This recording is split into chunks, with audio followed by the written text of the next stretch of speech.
Hello, everybody, and welcome back to the Hoops HQ show. Seth Davis along with Andy Katz. We are headed into the middle of February. March Madness is coming. We are deep inside the bubble. So many things to talk about in the world of college basketball, both men's and women's, because later on in the show, we are going to be joined by the legendary head coach of Yukon women's basketball, Mr. Gino Auriemma, is going to be with us here on the Hoops HQ show. But first, Andy and I are going to chop up some of the hot topics in college basketball. And Andy, once again, we got to talk about Darren Peterson for reasons other than how brilliant he is as a player. The good news for Kansas fans is they knocked off #1 undefeated Arizona without Peterson on Monday night, handing Arizona their first loss and clearly Kansas's best win of the season. But once again, Peterson did not play this time because of flu-like symptoms. I'm not sure what the difference is between the flu-like symptoms and the flu, but either way, he didn't play. We saw all the videos of him out at warm-ups trying to give it a go. Andy, I got to tell you, I have defended Peterson on this show and everywhere else when it comes to his hamstring and the cramping and the ankle injury he had at Colorado, largely because I just don't think this has anything to do with the NBA draft so much as when you have a sensitive injury like a hamstring, you don't want him to re-injure it. You want him to be 100%. Otherwise, he could be out 4 to 6 weeks and really throw off their season. In this case, I have to say, I think it is fair to question why don't you at least give it a go and try to play in the biggest game of the season. It seemed like Bill Self was either confused, surprised, disappointed that he didn't play. He's kind of putting a positive spin on it. So, if he wasn't having those previous issues, it wouldn't be such a big conversation. But what's your takeaway on the situation? Yeah, I disagree. I think we've all been ill. You and I both have children who have been ill, where they get the flu and they can't do something, go to school, perform, whatever it is. I mean, Rick Mass, think about this. Nebraska's biggest game against Michigan. He tried to give it a go. He couldn't give it a go. And they almost beat Michigan without Rick Mass. So, I'm very reluctant to judge someone on their illness, their sickness. If you have a fever, we didn't get the details of how sick he was, but I just don't want to go there because I don't know how did he feel. In this kind of crazy post-COVID world, I kind of respect that. If you don't feel well, and if it is a fever or whatever you have, I don't think you should be out there. Fair enough. I mean, I agree. I don't have the details. I mean, I did hear some of the details on Rick Mass. It sounds like he was seriously ill back in the locker room, vomiting up, trying to drink water. And I know he was in the emergency room a couple of days later. So yeah, I'd like to give the kid the benefit of the doubt. I don't believe this is about him shutting it down for the NBA draft. That is not what this is. That is not what this is about. But it is interesting that it's been a season-long conversation. All right, topic number 2 is the team that I would presume to be the next #1 team, assuming they win over the weekend against UCLA. That is actually they're not playing UCLA on Saturday. Who are they playing? I misspoke on that. Oh, they're playing. Okay. Yes. It's early out here in California. And that's the Michigan Wolverines. Now, you were at their game against Northwestern. I believe it's the first time you saw them in person. So not only watching them, but also being around the team and being around Dusty May. Tell us what we need to know about the presumptive #1 team in America. Well, first of all, it was a crazy game, and this is why we love sports, the best reality show, because we kind of anticipated it was going to be a blowout. But no, here's Northwestern up 16 in the second half. And it was really the most adversity that this Michigan team has had all season. And what do? They absolutely flipped the switch and went on a ridiculous 24-2, something like that run, and ended up winning by double figures. What I was so impressed with is it's almost like hockey lines, these shifts. I mean, they come in, Cadeau gets in foul trouble. Oh, here comes LJ Kayson, who had a phenomenal second half. Di Mara, he actually got in sort of a physical thing with Nick Martinelli. He had to respond. I mean, if Merez Johnson isn't on there, then here comes in, obviously Yaxel Lendeborg, who played so well. And they all work out so well together. But then Roddy Gale comes in off the bench. He used to be more of a star. He's not now. So the fact that they are incredibly selfless and are waiting for the next one and aren't getting down if it's not your turn or you're on the bench, I was amazed by that. The other thing is, talk to Dusty May before the game, halftime, after, and he's got this like quiet cockiness. I mean, it's really interesting to observe because he doesn't come across as brash, rude, anything like that. But there is a confidence about him that you do not see with someone that young. I say young in the head coaching world. I mean, just his success rate from Florida Atlantic to Michigan now. He just got his 50th win at Michigan with that win over Northwestern in just, a couple of seasons, which is pretty remarkable. So I was so impressed with how they managed that game from start to finish and dealing with the adversity.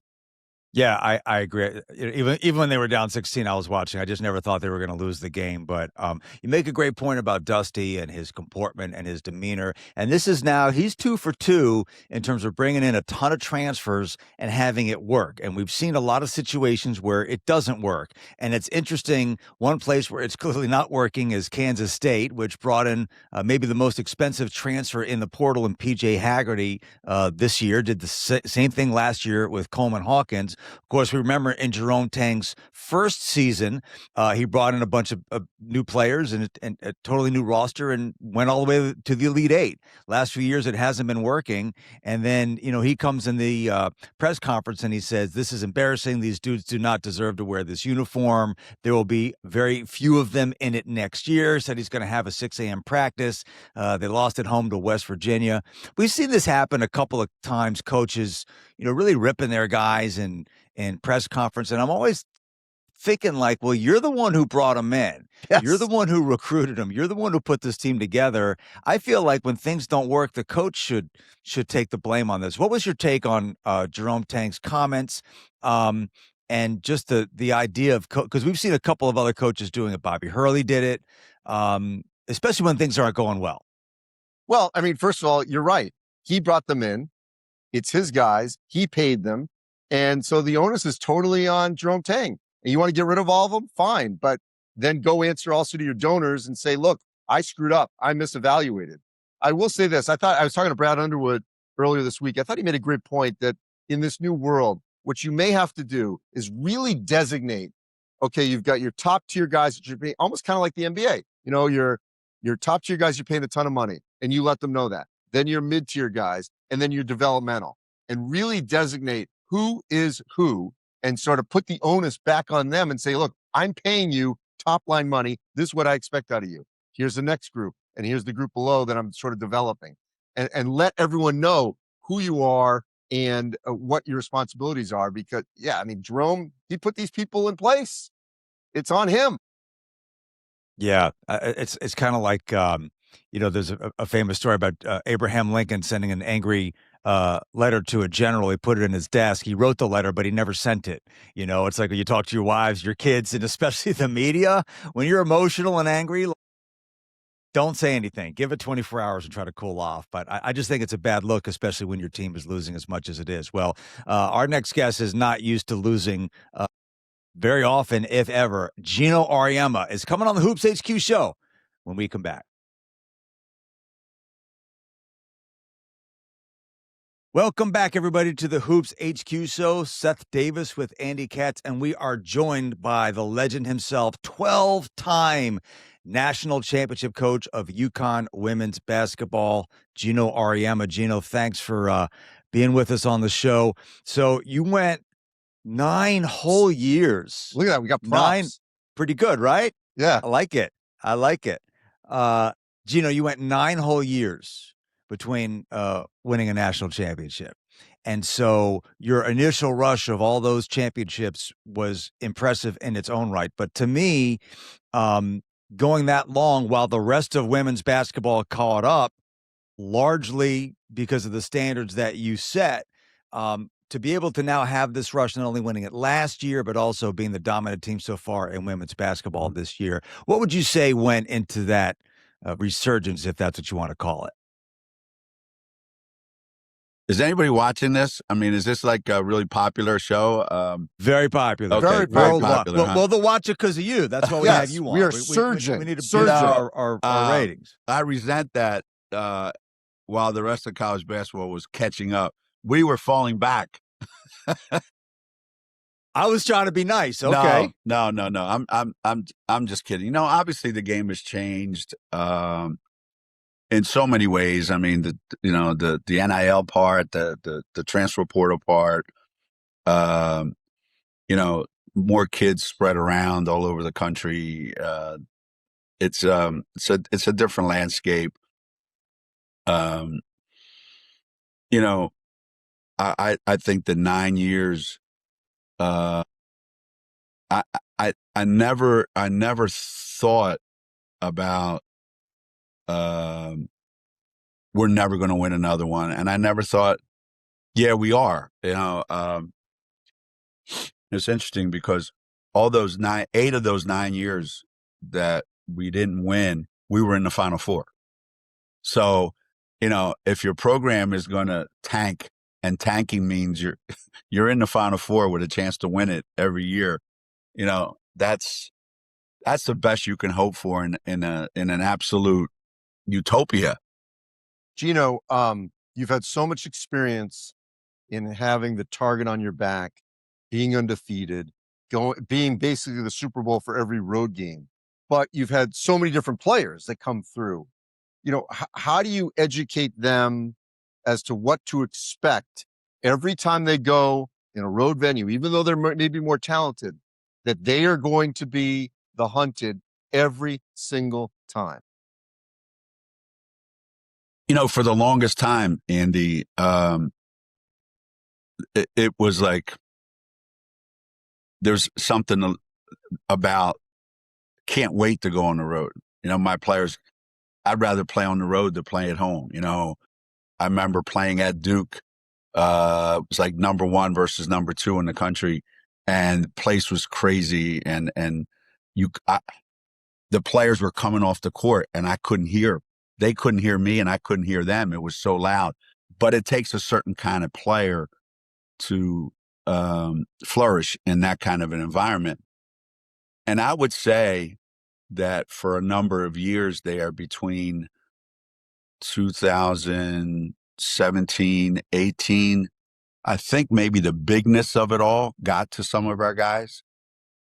The idea that you were always going into every game, and the fear of losing, I think, for the first time became greater than winning. It's so interesting to hear you describe that, Gino, because, and I was, when I say other places, quote unquote, catching up, that's the ultimate compliment to you guys, because you had so much to do with the growth, the explosion of women's college basketball a couple years ago, with Caitlin Clark and everything that she did. And so we are seeing more teams in the mix. We're seeing bigger crowds in these venues. We're seeing more involvement with television. And so it's really been amazing over the course of your career to see the sport grow. Give us a state of the sport, if you will, as far as the growth of women's college basketball and maybe the areas where you still think it needs to grow. Yeah. It's taken a funny journey, to be honest with you, because our very first Final Four in 1991, we get there and it's in New Orleans, and it's at Lakefront Arena in front of 8,000 people. Fast forward to 2002, we're playing in the Alamo Dome in the first dome game ever in the Final Four for women's basketball, and we had 30,000 people. So just from 1991 to 2002, how much changed. And then it seemed like it started to go the other way. And we needed like the thing to shake up a little bit. We needed more teams to get good. We needed more places around the country to feel, invested in women's basketball. And then you get to today, and the whole women's sports world has exploded, for a lot of different reasons, and college basketball being one of them. You look at it now, and there's never been more attention paid on the game. There's always got to be some great teams that everybody's shooting for, that everyone wants to be, that the whole country can gather, like that idea, half the people in America want UConn to win every game. The other half, and I can understand more than the other half, want us to lose every game. But that's good. That's good. That people start to feel like that about teams. So we need that. We need great teams. But then I look at college men's basketball and I go, I don't see the same thing that I saw, 10 years ago. The whole thing is different today. The whole college sports world is different as people move from one school to another, as, money becomes an issue and fans lose connection to their teams. I'm afraid that women's basketball has always been the kind of sport where you grow up with your team. You're going to have a kid for 4 years generally. And now if that starts going away like it has on the men's, I think it's going to affect how people feel about their college team. And the only thing that will matter is March Madness. So Gino, to that point, help educate us on the women's side, because there's so much chatter about money on the men's side in college football, and what players are wanting, seeking. They've got agents. I mean, I've done so many games this year where an assistant coach, a Dobo GM will say, "Oh, I got to go talk to this agent over here." I know. So what's happening on the women's side with agents, money, and even poaching and transfers? So the whole system kind of smells of, we're all in it for the transactional fee and how much money we're going to make. Is it as prevalent as the men? Yeah. Is there as much money in it as the men? No. I don't think there's a women's basketball player coming out of high school that's going to get $5 million. What some of these kids coming out of high school are asking for is so stupid. It's so ridiculous. Because if you're like, give me a number. Well, no names, but what would be a number someone would ask for? Well, let's just say it's in the $300,000 range. Then you hear, $200,000. Then you hear this kid's getting $1 million to go to this school. And I'm like, how? Okay. Kid's going to go to Ohio State to play football. Kid's going to go to now Indiana to go play football. And they're going to generate $200 million in revenue. And they're going to give this kid $4 million to play quarterback. Fine. Now you're going to pay $1 million to have a kid go to school out of college, whatever, to go play in a women's basketball program that's going to lose money, a lot of money. Like a lot of money. With what it costs to charter, what it costs to scholarships, what it costs for salaries. It doesn't make any sense. It doesn't make any sense. So,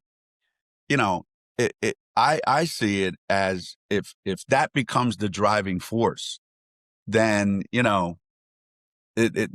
it's going to lose the one thing that has drawn people to the game.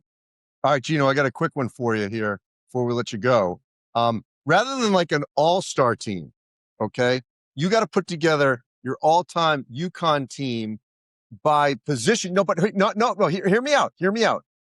Not like 5 all-stars.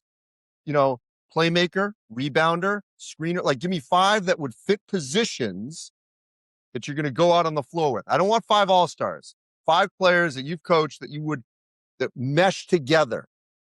Man, that's a hard one because, we've had so many great players. If you took it as, Sue Bird's the greatest playmaker maybe in the history of basketball, college basketball, pro basketball, I don't care.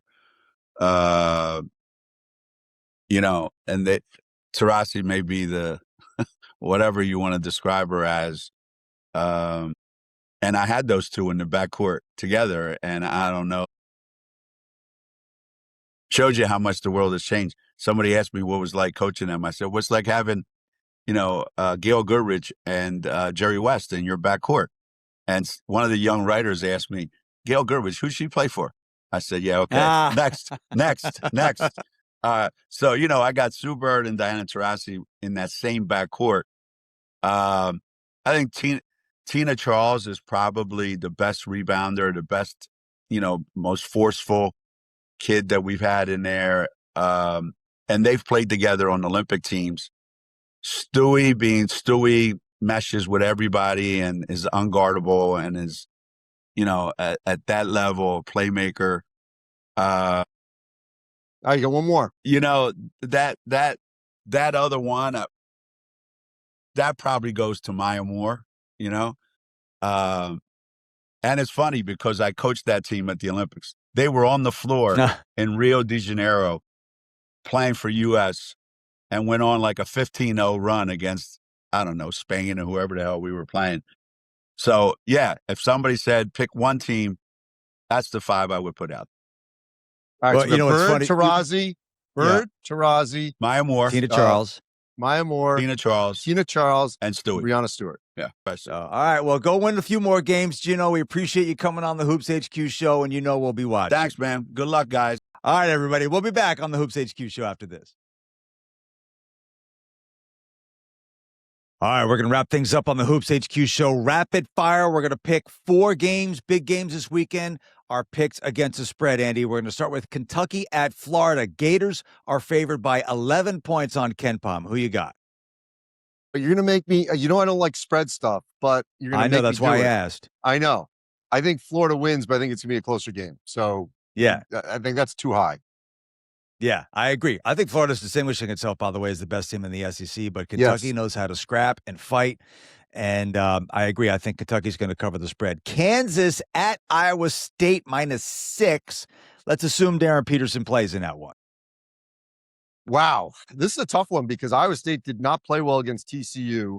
They're heading in the wrong direction. Kansas is heading in the right. I almost never would say, someone's going to go into Hilton and win, but I like the Jayhawks right now. I do too. Again, I think -6 is too much, although I do think, if you look at that swinging pendulum, I think Iowa State's going to play a lot better coming off of that loss, but I think Kansas will at least keep it close. All right, Clemson at Duke. Duke is -13 in Cameron Indoor Stadium. Who do you like? I like Duke. Clemson, really tough loss to Virginia Tech.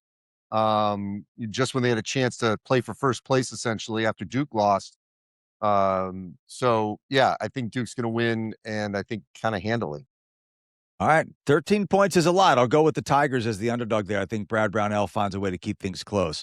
Finally, Purdue, off that huge, crazy win at Nebraska, they're favored by 1 at Iowa. Iowa coming off a bad loss to Maryland. Who do you like?